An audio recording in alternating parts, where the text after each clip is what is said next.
자, 정규 분포 곡선이라고 하는 것을 제가 한번 그려볼게요. 간단하게 그려보겠습니다.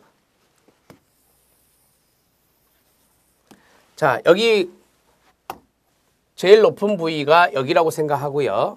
이거를 우리가 M 평균이라고 합니다. 이 평균은 0이 됩니다. 평균은 0이 되는데 딱 가운데 있다 그래갖고요. 중앙치라고 합니다. 중앙값이라고도 하고 가장 많은 분포, 꼭대기에 있잖아요. 그래서 가장 많은 빈도다. 그래서 최빈치다 이렇게 말해요. 요 세 가지가 같습니다. 요 세 가지가 모두 0인 거예요. 이렇게 정리하고 그 다음에 첫 번째, 두 번째, 세 번째 이렇게 이제 되는 거죠. 자, 이렇게 됐을 때 우리가 이쪽으로 가면 이제 마이너스고 이쪽으로 가면 플러스가 돼요. 그래서 여기가 플러스 1 시그마, 플러스 2 시그마, 플러스 3 시그마 이렇게 되고요. 마이너스 1 시그마, 마이너스 2 시그마, 마이너스 3 시그마가 됩니다. 자, 그러면 이 간격이 일식이에요. 따라서 이거를 우리가 편차라고 하는데요. 편차, 표준 편차라고 합니다. 뒤에 나올 거예요. 표준 편차는 1이 됩니다. 자, 표준 편차는 1이 되는데 평균이 0이고 표준 편차가 1인 분포. 이것을 우리가 정규 분포다 이렇게 말하는 거예요. 자, 정규 분포는 첫 번째 좌우 대칭의 모습입니다. 두 번째 네, 종 모양이죠. 종 모양입니다. 여기에 동그라미를 하나 덩그러하게 그리면 종 모양이 된단 말이에요. 자, 좌우 대칭의 종 모양입니다. 자, 그리고 여기에서 첫 번째 여기 구간이 전체의 68%를 차지한다라고 하는 거죠. 이렇게 정리하시면 되고요.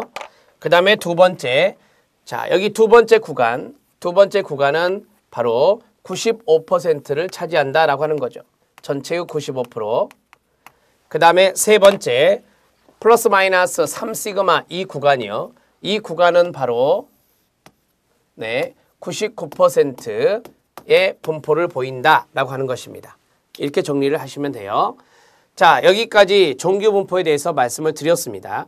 자, 그러면 거기 박스 안에 있었던 거 정규 분포를 자료가 정규 분포를 벗어날 경우 해결하는 방법, 해결 방법이 있다라고 하는 거죠.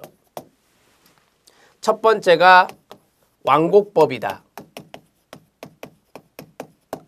자, 이 완곡법이라고 완곡하는 방법인데 우리가 완곡 그러면은 이제 이런 걸 말하죠. 이렇게 완만하게 들어가야 되죠.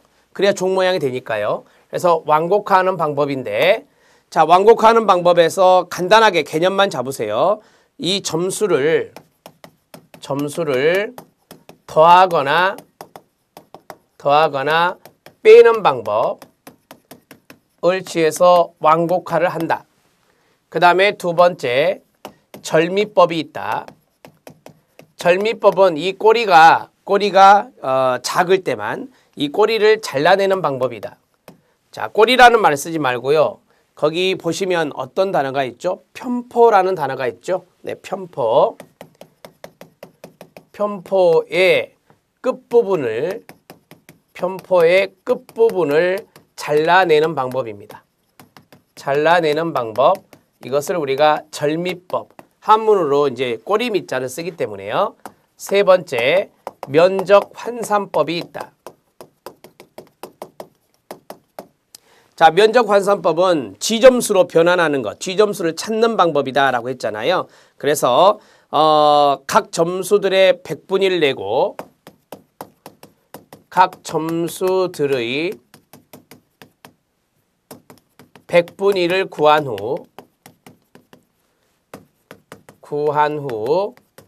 100분위의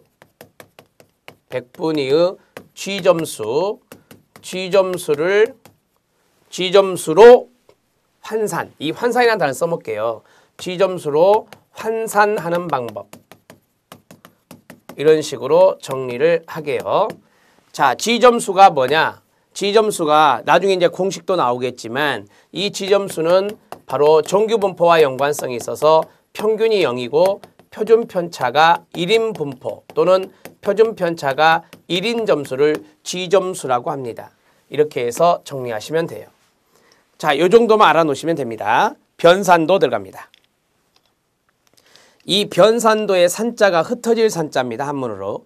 그럼 느낌이 오셔야 돼요. 네, 어느 정도 이 자료가 점수들의 자료가 흩어져 있느냐 아니면 모아져 있느냐 그걸 보는 게 변산도입니다.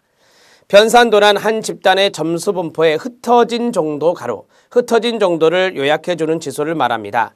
변산도를 나타내는 지수로는 여러 가지가 있습니다.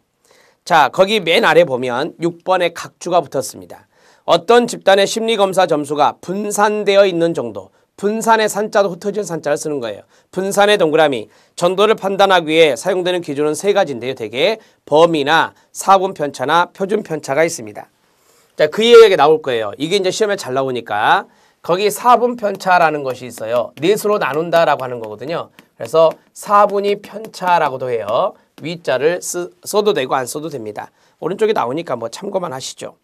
자, 범위를 보도록 하겠습니다. 자, 거기 변산도의 흩어짐의 정도를 알 수 있는 방법 별표 2개.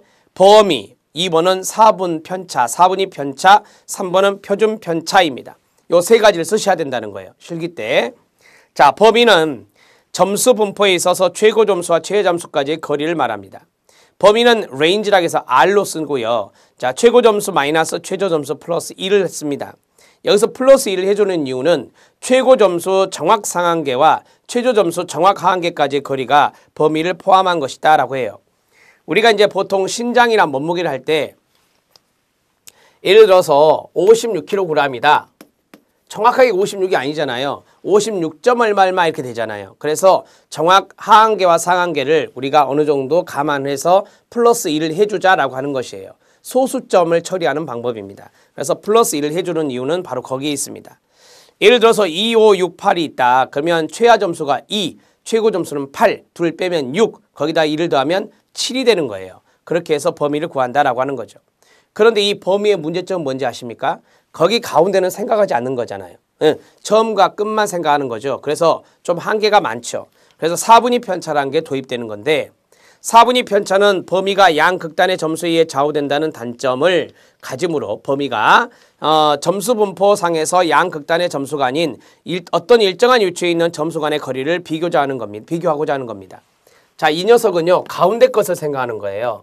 자, 4분이니까 네 가지로 나눠야 되겠죠. 그럼 이쪽 양쪽은 생각하지 않고 이쪽 가운데를 생각하는 거죠. 중간 부분이 많으니까. 어차피 정규 분포 곡선이 이렇게 돼 있으니까. 그래서 이 가운데에 있는 요 지점과 요 지점을 더합니다. 더해서 2로 나누는 거예요. 그게 바로 이제 사분위 편차라고 하는 겁니다. 보죠. 즉 사분위 편차는 범위가 가지고 있는 단점인 양극단의 점수의 영향을 배제하기 위해 만든 것인데 전체 사례를 넷으로 나눈 4분 점수 중 100분이 75에 해당하는 100분위 점수에서 100분이 50에 해당되는 100분위 점수까지의 거리와 그럼 이거죠. 자, 보세요. 여기가 25, 50, 75가 될 거 아니에요. 이게 0이고 이게 100이니까 따라서 75에서 50까지의 거리가 요거예요. 그 다음에 계속 읽을게요. 자, 거리와 100분이 50에 해당되는 100분위 점수에서 100분이 25에 해당되는 100분위 점수까지의 거리를 합합니다. 요거잖아요. 요것을 합해서 몇으로 나눠요? 2로 나눈 거다. 이렇게 정리하시면 됩니다. 요 그림을 머릿속에 넣으시면 서술해 내기 좋아요. 자, 디귿 별표. 중앙치로부터 100분위 25가 되는 평균거리. 이게 아주 간단한 거예요. 자, 중앙치가 이거잖아요. 중앙치로부터 100분위 25, 100분위 25잖아요. 그리고 이걸 더해서 2로 나눴으니까 평균거리가 되는 거예요. 그래서 중앙치로부터 100분위 25가 되는 평균거리를 산출한 것이 사분위 편차인데 이 사분위 편차도 일종의 범위라고 보시면 되겠습니다. 자, 정리가 되었습니까?